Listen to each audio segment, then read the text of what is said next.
synaptique. Comment se transmet un message nerveux ou un potentiel d'action d'un neurone à un autre neurone ou d'un neurone à une autre cellule.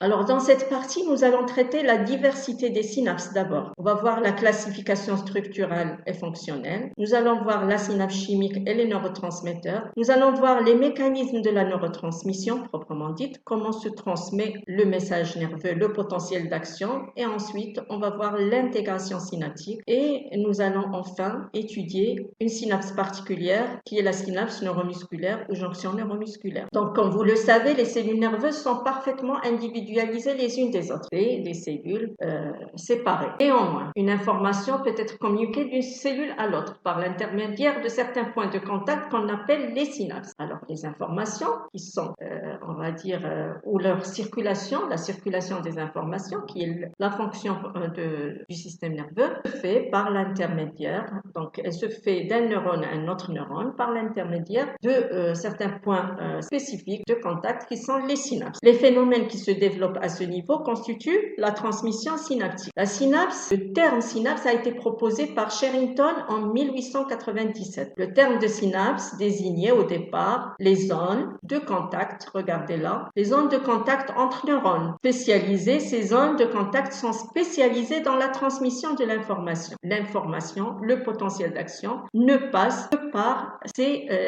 zones de contact qu'on appelle synapses. Il s'agit là de synapses interneuronales, entre neurones. Donc vous avez ici les boutons terminaux de certains axones qui se terminent au niveau d'un neurone ici postsynaptique. Et tout ce que vous voyez ici, c'est des axones de neurones présynaptiques. On va voir ça plus en détail. Les synapses interneuronales ont une même organisation de base. Un élément présynaptique, on commence ici, appartenant à un premier neurone. Là, vous avez une synapse que vous voyez ici. Entre cette synapse et ce neurone qu'on appelle un neurone postsynaptique, il va y avoir une fente synaptique. Cette fente synaptique, elle sépare ce neurone présynaptique par rapport à ce neurone postsynaptique. Là, vous avez un bouton terminal d'un neurone synaptique. Là, vous avez les dendrites, donc d'un neurone et le corps cellulaire d'un neurone postsynaptique.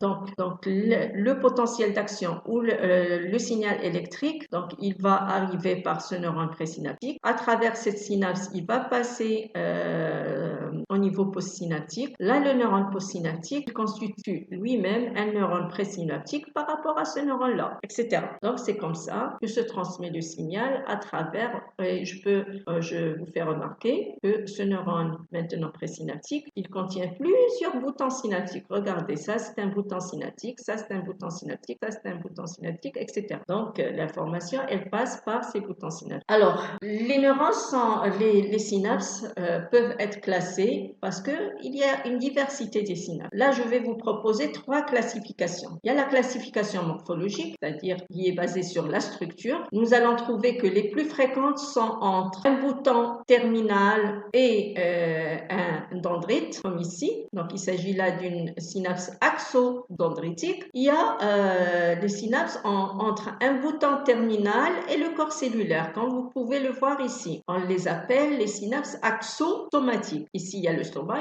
il y a l'axone du neurone présynaptique. Ici, il y a le stoma du neurone postsynaptique. Alors, les moins fréquentes sont les synapses axonales, comme on peut le voir ici. On peut trouver aussi des synapses dendrodendritiques entre dendrites ou dendrosomatiques peuvent, par exemple, être là. Une deuxième classification est une classification physiologique, c'est-à-dire basée sur la fonction ou le schéma fonctionnel de ces synapses. Et là, on va trouver 3 types de synapses, les synapses électriques, les synapses chimiques et des synapses mixtes. Les synapses électriques ou jonctions communicantes ou ce qu'on appelle en anglais gap junction, elles sont caractérisées par l'accolement des deux membranes plasmiques des deux neurones, par exemple. Et cet accolement va nous constituer ce qu'on appelle des canaux jonctionnels ou ce qu'on appelle des connexons. Et les signaux électriques, c'est-à-dire l'échange d'ions, va se faire directement transmis d'une cellule à l'autre, sans intermédiaire chimique. Il n'y a pas de fente synaptique, il n'y a pas d'intermédiaire chimique. Ce couplage électrique permet une propagation rapide des potentiels d'action entre neurones, mais aussi il permet la synchronisation, par exemple, de la contraction de certaines cellules musculaires, par exemple au niveau du cœur, au niveau des fibres neuromusculaire lisse, on trouve ce genre de synapse électrique. Donc ici, vous avez un agrandissement d'une synapse électrique où on peut voir l'accollement de deux membranes. La deuxième type de synapse classée selon la classification physiologique est les synapses chimiques. Dans ces synapses chimiques, on va trouver trois parties. On va trouver un élément présynaptique, la fente synaptique et un élément postsynaptique. Vous avez ici la photographie avec comment dirais-je, ici une synapse chimique. Là, vous voyez que dans cet élément présynaptique, vous avez des vésicules, c'est ce qu'on appelle les vésicules synaptiques. Là, vous avez un espace entre les deux membranes. Là, vous avez un élément postsynaptique et on peut voir qu'il n'y a pas de vésicule de l'autre côté. Là, la même chose, c'est une synapse chimique avec d'un côté des vésicules, de l'autre côté, et on voit une fente synaptique. Les deux membranes ne sont pas accolées. Là, c'est une synapse chimique aussi. Là, c'est une synapse électrique, comme je viens de vous le montrer. Et là, on voit que des deux côtés, il n'y a pas de vésicule synaptique. Et c'est, bien sûr, comme je l'ai expliqué pour les synapses électriques, il n'y a pas d'espace de fente synaptique et les membranes sont accolées l'une à l'autre. Les synapses chimiques mixtes sont des synapses qui sont formées par la juxtaposition d'une synapse chimique et d'une jonction communicante ou d'une synapse électrique. On peut trouver dans un même bouton terminal des synapses mixtes. Si on compare la synapse électrique et la synapse chimique, on va voir que les synapses électriques sont moins abondantes alors que les synapses chimiques sont plus abondantes. La transmission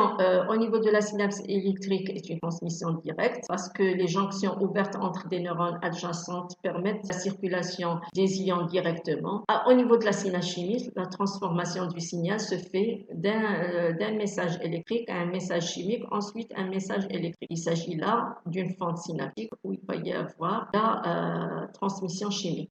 Au niveau des synapses électriques, on trouve que des mouvements ioniques, donc électriques, alors que là, on trouve un message électrique, ensuite chimique, ensuite électrique. Le délai est très rapide au niveau des synapses électriques parce qu'il n'y a pas de délai synaptique. Ici, le délai, il est moins rapide, il est de l'ordre de millisecondes. La transmission, elle peut être uni ou bidirectionnelle pour les synapses électriques. Dans la synapse chimique, la transmission, elle est unidirectionnelle parce que elle va se faire d'un élément présynaptique qui contient des vésicules synaptiques vers un élément postsynaptique qui ne contient pas de vésicules mais contient des récepteurs spécifiques à ces molécules chimiques qui vont être déversées dans la fente synaptique. Je continue la classification selon le physiologique. La troisième classification se fait selon la nature de la cellule postsynaptique. Et là, on va voir que nous allons avoir des synapses interneuronales, on va avoir des synapses neuromusculaires, on va avoir des synapses neuroglandulaires. Donc, entre une cellule nerveuse et un muscle, entre une cellule nerveuse et une glande. Et les plus répandues sont les synapses entre neurones. Alors, on va voir en détail les éléments pré- et postsynaptiques. Donc, nous avons ici l'élément présynaptique avec les vésicules synaptiques et les canaux ici présynaptiques de calcium. Là, on va trouver une fente synaptique et là, on va avoir la membrane de l'élément postsynaptique. La membrane, elle est tapissée de canaux de protéines canales auxquels sont couplés des récepteurs qui vont recevoir les molécules des neurotransmetteurs. Donc, morphologiquement, il y a trois éléments. Un élément présynaptique, un élément postsynaptique, un élément présynaptique, un élément postsynaptique et une fente synaptique. Dans l'élément présynaptique, d'un point de vue morphologique, on va trouver des corpuscules nerveux terminaux. On va trouver de nombreuses vésicules synaptiques qui contiennent des neurotransmetteurs. On va trouver des mitochondries. Par rapport à la fente synaptique,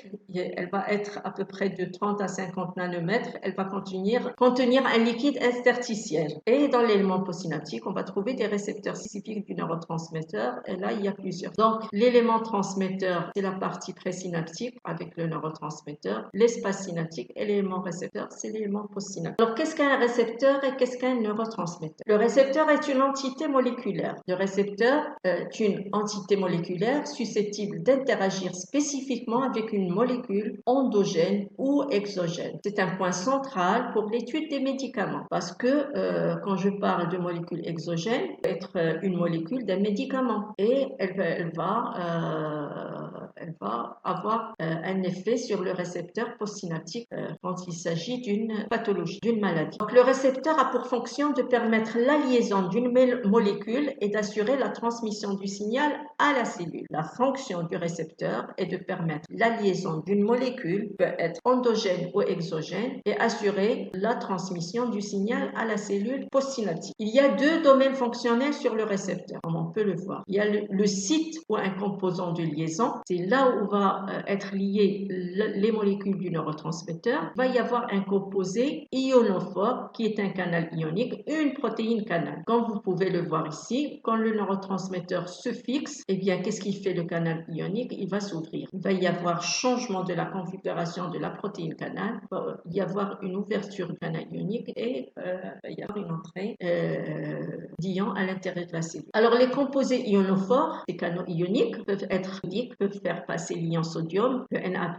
ou potassique, faire passer l'ion K+, ou le chlore. Ils permettent d'avoir un effet excitateur ou inhibiteur selon l'ion qui va entrer. Si c'est un ion négatif comme le chlore, il va y avoir une inhibition. Et si c'est un ion positif comme le Na+, il va y avoir une excitation, une dépolarisation. Le neurotransmetteur est une substance chimique naturelle synthétisée par le neurone présynaptique. Quand je dis naturelle, elle est synthétisée dans la terminaison présynaptique. Elle est libérée lors d'une stimulation présynaptique dans la fente synaptique, comme vous pouvez le voir ici. Il se fixe sur les récepteurs spécifiques situés sur la membrane postsynaptique. Il est rapidement dégradé par des enzymes localisées au niveau postsynaptique. Et son application, ce neurotransmetteur, si on le prend et on l'applique dans le milieu expérimentalement, bien sûr, dans le milieu au niveau de la fente synaptique, par exemple, il va y avoir le même effet au niveau postsynaptique qu'une stimulation qui arrive ici électrique. Donc, le neurotransmetteur est appelé aussi un premier messager. On va voir qu'il va y avoir ce qu'on appelle un deuxième messager. Les neurotransmetteurs synaptiques sont très nombreux et ils se divisent en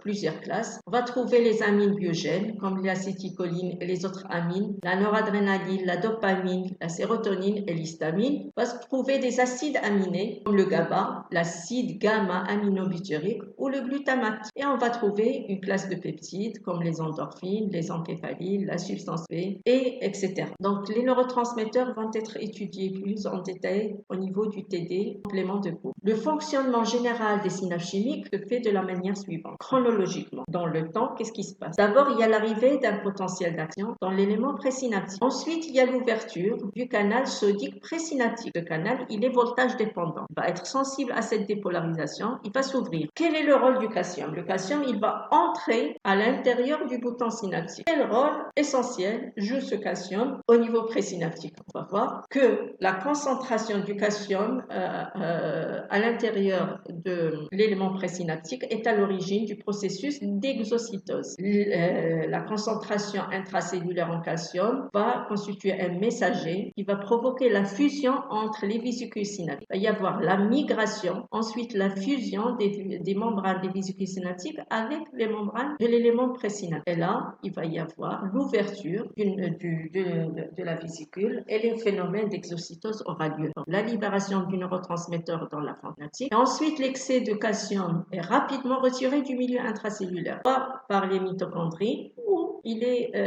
rejeté dans le milieu extracellulaire. Un potentiel d'action correspond à l'ouverture à peu près de 300 vésicules synaptiques ou 300 vésicules synaptiques vont être vidées suite à l'arrivée d'un potentiel d'action. Le neurotransmetteur par la suite se lie au récepteur postsynaptique. Le neurotransmetteur peut diffuser dans la fente synaptique ou se lier de façon réversible au récepteur. De façon réversible, c'est-à-dire le récepteur ne restera pas tout le temps lié à ce neurotransmetteur. Ensuite, la phase 4, les canaux ioniques de la membrane postsynaptique s'ouvrent. Les courants ioniques entraînent une modification du potentiel membranaire au niveau postsynaptique. Ce sont des potentiels graduels qui vont augmenter par graduation. Dans le cas d'un neurotransmetteur excitateur, l'ion entrant va être le Na+, et l'ion sortant est le K+, d'où va avoir la dépolarisation de la membrane postsynaptique. Le délai synaptique ou délai d'action synaptique est de l'ordre de 0,5 5 millisecondes. Il s'agit d'une étape limitante de la transmission nerveuse. Cette étape est liée à la libération, la diffusion et la liaison au récepteur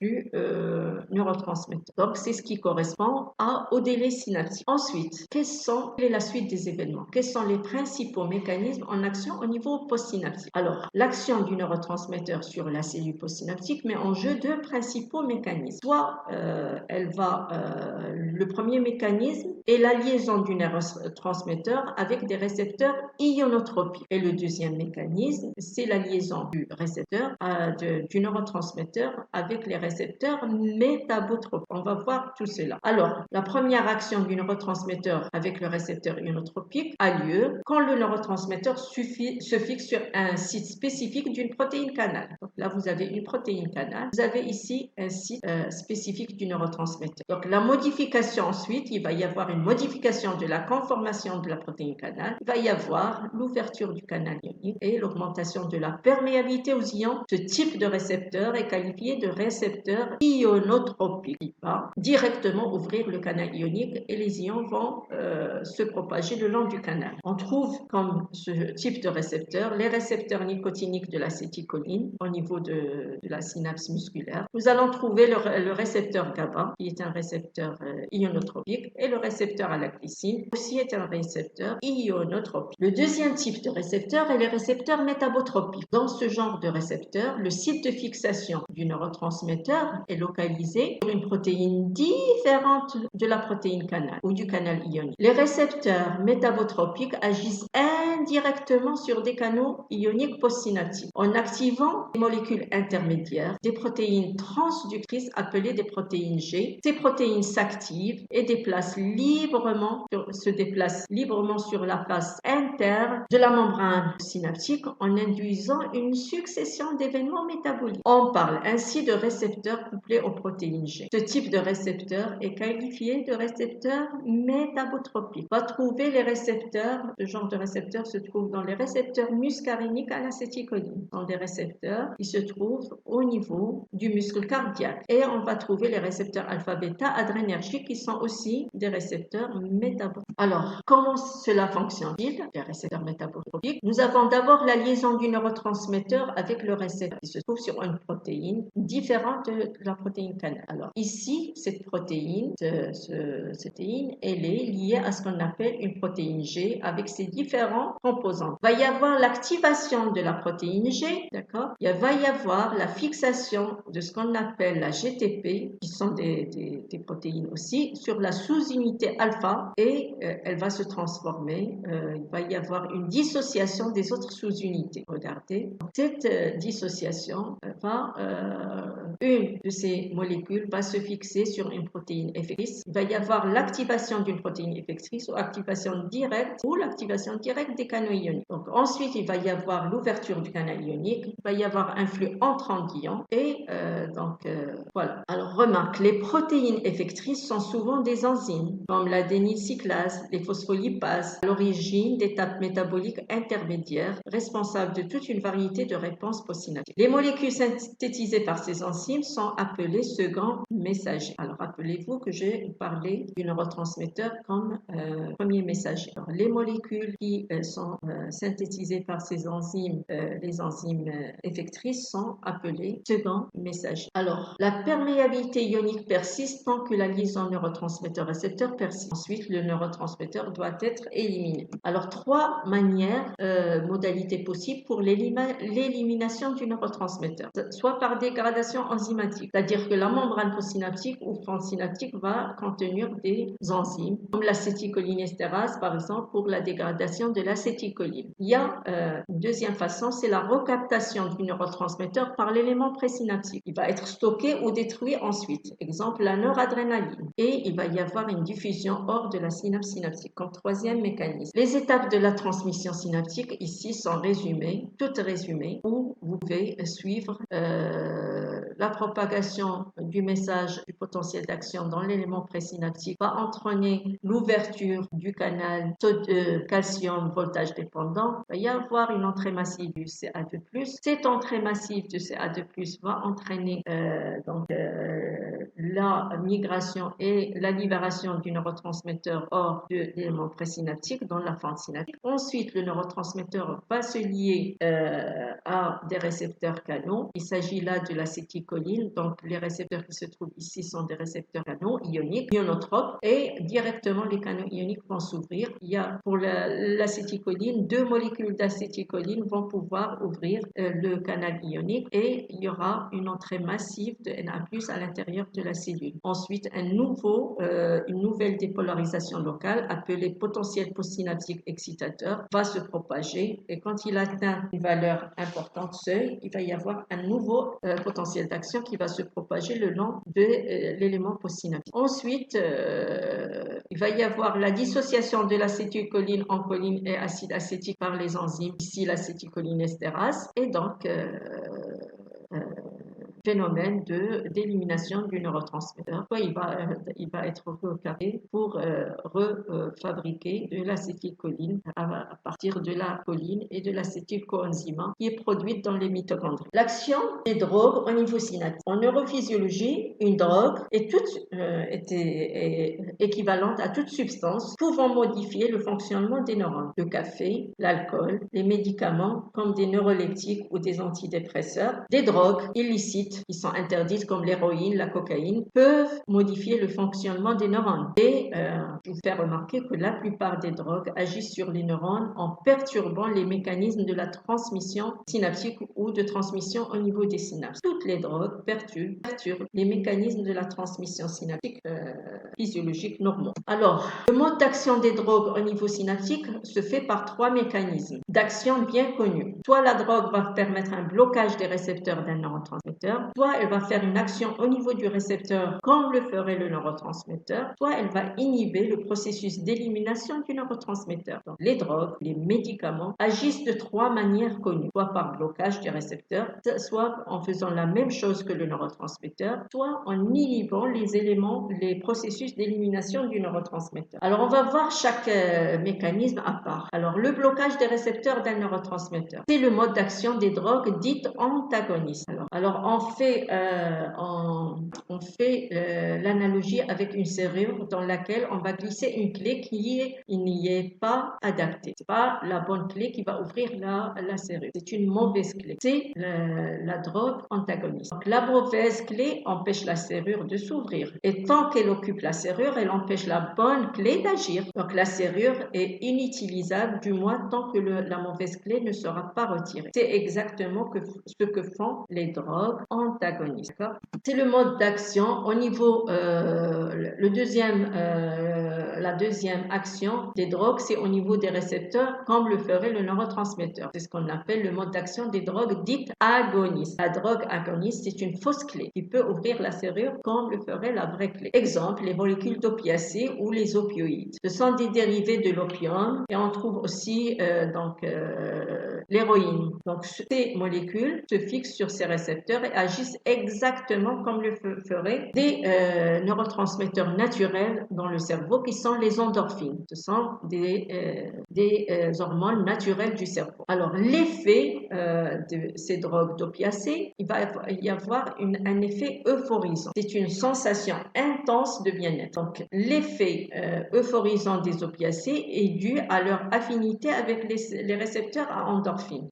Les endorphines, ce sont des hormones du bonheur produites par l'hypothalamus. D'accord? Donc, quand on a une sensation de plaisir, l'hypothalamus va sécréter des endorphines. Et les opiacés, qui sont donc des molécules exogènes, vont agir de la même manière que les endorphines et ils vont avoir un effet euphorisant. Une dose d'héroïne a donc pour effet de noyer le cerveau de fausses endorphines. Soudainement, tous les neurones sensibles aux endorphines deviennent hyperactifs et l'effet est dit tout simplement extraordinaire. Il va avoir un effet extraordinaire. Malheureusement, l'usage des opiacés entraîne rapidement une forte dépendance très difficile à éliminer. Le troisième processus d'inhibition des processus d'élimination du neurotransmetteur, donc après sa sécrétion par le bouton synaptique, le neurotransmetteur est rapidement éliminé de la fente synaptique. Et plusieurs drogues agissent en interférant avec le mécanisme d'élimination du neurotransmetteur. Les neurotransmetteurs comme la dopamine, l'adrénaline, la noradrénaline et la sérotonine sont métabolisés par une enzyme particulière qu'on appelle la monoamine oxydase. Les inhibiteurs de la monoamine oxydase, ou on les appelle IMAO, donc, vont bloquer cette enzyme, permettant ainsi une plus grande quantité de sérotonine et de noradrénaline de demeurer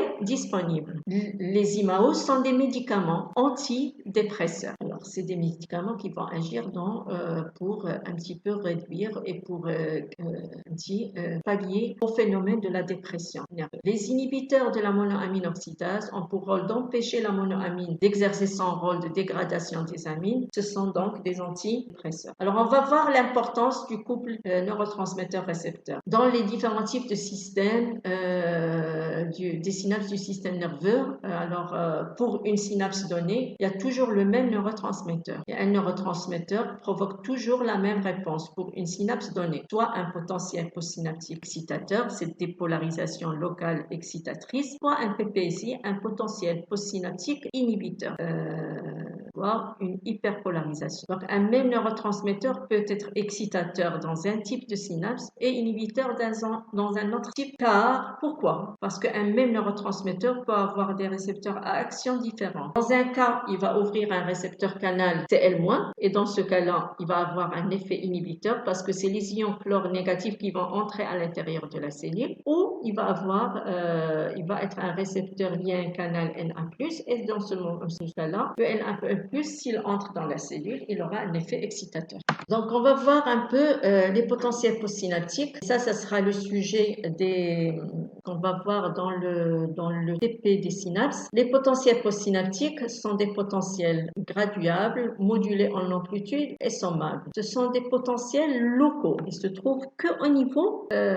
postsynaptique, au niveau du corps cellulaire, au niveau des dendrites du neurone postsynaptique. Ils ont une amplitude en fonction de la quantité de neurotransmetteurs. Donc, les PPS ne répondent pas à la loi du Clitorien, contrairement au potentiel d'action. Ils augmentent en amplitude. Ce sont des faibles variations de potentiel de l'ordre de 20 millivolts. Donc, le potentiel postsynaptique, comme je viens de le dire, est un potentiel local. Il est graduable par sommation temporelle et spatiale. La sommation temporelle, c'est l'effet de plusieurs potentiels d'action qui arrivent au niveau d'un même bouton synaptique, et la sommation spatiale, c'est l'effet de la sommation de plusieurs potentiels d'action qui arrivent sur différents boutons synaptiques. Donc, les PPS, ce sont le résultat de la sommation spatiale et temporelle au niveau du neurone postsynaptique. En réponse à des synapses excitatrices ou inhibitrices, on va trouver dans deux types de PPS. Les potentiels postsynaptiques excitateurs, PPSE, produits par des synapses excitatrices. Ils permettent l'augmentation de la perméabilité au Na+, et l'entrée de Na+ dans la cellule est une dépolarisation. Les potentiels postsynaptiques inhibiteurs, PPSI, sont produits par des synapses inhibitrices. Ils sont dus à l'augmentation de la perméabilité, soit au K+, qui va sortir, soit au Cl- qui va entrer, et le résultat va être une négativité à l'intérieur de la cellule. Donc, la sortie de K+ de la cellule ou l'entrée de Cl- dans la cellule entraîne une hyperpolarisation, c'est-à-dire une augmentation de la négativité à l'intérieur de la cellule. La fonction d'intégration synaptique est essentielle. C'est une fonction liée au fonctionnement harmonieux du cerveau entre synapses excitatrices et synapses inhibitrices, parce qu'on va trouver toujours, pour qu'il y ait une intégration synaptique, il va y avoir la fonction de cette intégration synaptique, c'est de faire un petit peu l'équilibre entre l'excitation et l'inhibition. Alors, dans le cas de l'excitation, on peut prendre par exemple le GABA comme neurotransmetteur excitateur et l'inhibition, le GABA comme neurotransmetteur inhibiteur. Donc, le fonctionnement harmonieux du cerveau est lié bien sûr, à cet équilibre entre synapses inhibitrices et excitatrices. Alors, les neurones reçoivent des milliers d'informations. Il va y avoir l'activation des récepteurs canaux ou des récepteurs liés aux protéines G. L'intégration de tous les messages vont permettre la génération d'un signal. bien simple. Soit l'excitation, le potentiel d'action, soit l'inhibition, il n'y a pas de potentiel d'action, soit une facilitation, c'est-à-dire une dépolarisation locale, mais non suffisante pour générer un potentiel d'action. Nous allons voir tout cela pendant le TP du potentiel d'action. Les PPSE, nous avons ici l'exemple de synapse excitatrice, la synapse glutamatergique, et la fixation du glutamate sur les récepteurs canaux va provoquer l'entrée de Na+, et comme vous pouvez le voir ici, vous avez un PPSE, et ce PPSE, une fois il atteint il est sommable, et c'est des PPSE qui sont sommables et graduables, et une fois ils atteignent une valeur seuil, ils vont donner un potentiel d'action postsynaptique. Donc c'est un potentiel d'action présynaptique qui va donner un PPSE. Et la sommation de ces PPSE donnera un nouveau potentiel d'action postsynaptique. La synapse cholinergique de la jonction neuromusculaire est une synapse excitatrice. C'est un exemple. Les PPSI, ici par exemple le neurotransmetteur et le GABA, va pouvoir ouvrir le canal ionique. Le GABA se fixe au récepteur lié au canal Cl-, ils vont permettre l'entrée de Cl- à l'intérieur de la cellule. Donc ici, un potentiel présynaptique, potentiel d'action présynaptique va provoquer une hyperpolarisation, un PPSI. Donc il n'y a pas de potentiel d'action postsynaptique. La synapse inhibitrice ici est une synapse GABAergique du système nerveux central. Les neurones effectuent des opérations complexes nécessitant la sommation de tous les PPSE et les PPSI pour produire une dépolarisation postsynaptique significative qu'on appelle l'intégration synaptique. Elle se fait selon deux mécanismes, la sommation spatiale et la sommation temporelle. La sommation spatiale, c'est quand l'arrivée de plusieurs potentiels d'action arrive sur plusieurs boutons synaptiques. Là, il va y avoir la sommation des PPSE et il va y avoir par la suite un potentiel d'action qui va se propager. La sommation temporelle, c'est plusieurs potentiels d'action qui arrivent sur un même bouton synaptique et ils vont provoquer là des PPSE qui se somment et une fois ils arrivent à une valeur seuil, ils vont donner un potentiel d'action qui va se propager le long de l'axone postsynaptique. Alors, quelle est l'importance de la localisation des synapses? Alors, vous avez ici un neurone avec le corps cellulaire et ses différents dendrites. Et vous voyez qu'au niveau des dendrites, il y a plusieurs, on va dire, boutons synaptiques. Et les dendrites et les somas sont très pauvres en canaux sodiques. On ne voit pas de potentiel d'action possible à ce niveau-là. Mais la sommation des signaux qui vont arriver au niveau du corps cellulaire vont provoquer au niveau du site initial de l'axone, qui est lui, contient une forte densité des canaux sodiques, là où il va y avoir la naissance du potentiel d'action qui va se propager le long de l'axone du neurone. Donc, au niveau de ce site d'initiation, où, comme je l'ai dit tout à fait au début du cours, c'est une zone gâchette, c'est une zone où c'est de là où va se propager le potentiel d'action au niveau de l'axone. Nous allons voir l'étude de la jonction neuromusculaire, cette synapse neuromusculaire ou jonction neuromusculaire. Alors, la jonction neuromusculaire a lieu entre un neurone moteur et une fibre musculaire squelettique. Alors, le neurone moteur se trouve où? Il se trouve dans la partie ventrale de la substance grise de la moelle épinière. Le corps cellulaire se trouve là et son axone, il emprunte la racine ventrale de la moelle épinière. Alors, ce neurone-là, il se termine. Ici, vous avez une jonction neuromusculaire avec les terminaisons, les boutons terminaux du neurone moteur. Donc, ici, vous voyez mieux la jonction neuromusculaire et là, vous avez plusieurs boutons synaptiques. Là, vous avez une vue microscopique de l'axone du neurone moteur qui se termine au niveau de la fibre musculaire. Alors, comment se fait la transmission neuromusculaire? Elle se fait selon le schéma fonctionnel que j'ai montré tout à l'heure. Donc, je ne vais pas me répéter ici. Donc, l'acétylcholine qui est stockée, fabriquée au niveau des terminaisons synaptiques, stockée dans les vésicles synaptiques. Lors de l'arrivée l'arrivée d'un potentiel d'action. Après l'ouverture des canaux CA2+, voltage dépendant, elle va être libérée dans la fente synaptique. La synthèse de l'acétylcholine, qui est le neurotransmetteur de la jonction neuromusculaire, se fait grâce à l'enzyme choline et l'acétyltransférase qui va permettre sa synthèse et le stockage de l'acétylcholine dans les vésicules synaptiques. Ensuite, l'acétylcholine va être fixée à son récepteur spécifique au niveau postsynaptique et va permettre l'entrée des NA+ à l'intérieur de la fibre musculaire et donc la propagation d'un PPS, potentiel postsynaptique excitateur. Ensuite, bien sûr, l'acétylcholine est éliminée par l'acétylcholinesterase et donc elle va être dissociée en choline et en acétylcoenzyme et la choline va être à nouveau recaptée dans l'élément présynaptique. La synthèse de l'acétylcholine, pour récapituler,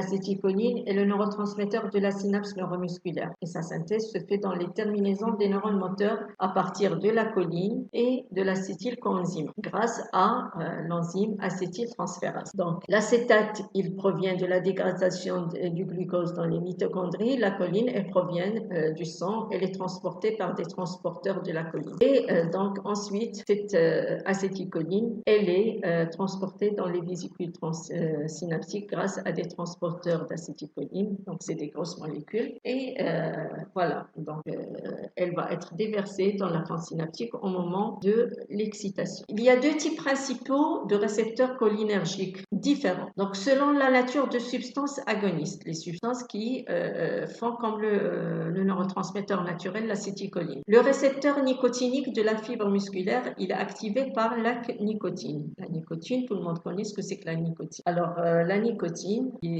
cette substance exogène, elle active le récepteur de l'acétylcholine. C'est pour ça qu'il est appelé récepteur nicotinique. C'est une protéine canal qui contient deux sous-unités alpha identiques. L'ouverture il s'ouvre ce canal par deux molécules d'acétylcholine. Ce canal est spécifique des cations Na+, donc son ouverture permet une dépolarisation importante de la membrane, ce qui va ouvrir des canaux Na+, voltage dépendant, d'où la dépolarisation qui se passe par la suite. Alors, il y a les récepteurs muscariniques qui sont stimulés par la muscarine. La muscarine, c'est une substance qu'on va trouver exogène qu'on trouve dans des champignons. Alors, c'est une structure qui est totalement différente des récepteurs nicotiniques. Il y a un seul type de sous-unité possédant 7 domaines hydrophobes. Alors, comment s'inactive l'acétylcholine? L'action fugace est très rapide de tous les neuromédiateurs.